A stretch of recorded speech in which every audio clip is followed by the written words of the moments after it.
आपण हा प्रयोग करणार आहे। हा इथे काय काय ठेवलंय मला सांगा। याच्यात काय रे पीठ आहे, याच्यामध्ये काय आहे मध आहे, याच्यामध्ये सोडा, हा याच्यामध्ये काय आहे मीठ आहे, हळद आहे आणि याच्यामध्ये असंच ठेवूया थोडा वेळ आणि याच्यामध्ये काय बदल होतो ते बघूया। मीठ दिसतंय का रे? नाही सर की नाही। आता आपला एक पदार्थ कोणता राहिला रे? दोन राहिले ना। हा आता धुण्याचा सोडा एक आपण आता टाकून बघूया का। अगोदर धुण्याचा सोडा टाकूया। घरी नळाचे पाणी येते ना, ते पाणी सुद्धा कसं होतं गढूळ।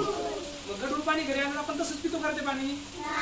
नाही। मग आपण काय करतो बरं, पाणी स्वच्छ करण्यासाठी घरी आपली आई असेल, आजी असेल किंवा घरातली मोठी माणसं असतील आपले काय करतात, तुरटी फिरवतात पाण्यामध्ये, बरोबर घालतात, पाणी घालतात, हा पाणी गरम करतात, उकळून घेतात आहे की नाही, गरम करतात आणि उकळून घेतात। कशाची बॉटल असते बरं ती? मेडिक्लोरची बॉटल असते आहे की नाही। मेडिक्लोर पाण्यामध्ये टाकलं की पाणी काय होतं,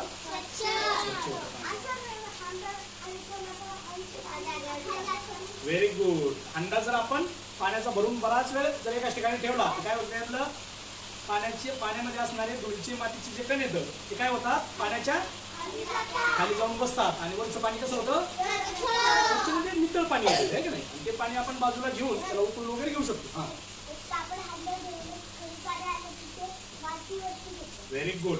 पहा विघ्नेशने काय सांगितलं की आपण पाणी भरतानाच काय केलं, कापड जर हांड्यावर ठेवलं किंवा नळाला जर आपण कापड बांधलं तर काय होतं, त्या कापडातून पाणी गाळून येतं आणि ती माती काय होते, त्या कापडामध्ये बरीचशी माती हरवली जाते आणि आपल्याला याच्यामध्ये पाणी कसं येतं, मग स्वच्छ येतं, जरा गढूळ पाणी पूर्णतः गढूळ येत नाही का नाही। मग अजून बघा आता आपण काय केलं, याच्यामध्ये हे गढूळ पाणी आपण ग्लासामध्ये घेतलं आहे की नाही, त्याला आपण हलवलं होतं। आता बघा आपण बराच वेळ त्याला हलवू नका, हलवू नका, आपण त्याला बराच वेळ शांत ठेवलं की त्याच्यामध्ये असणारे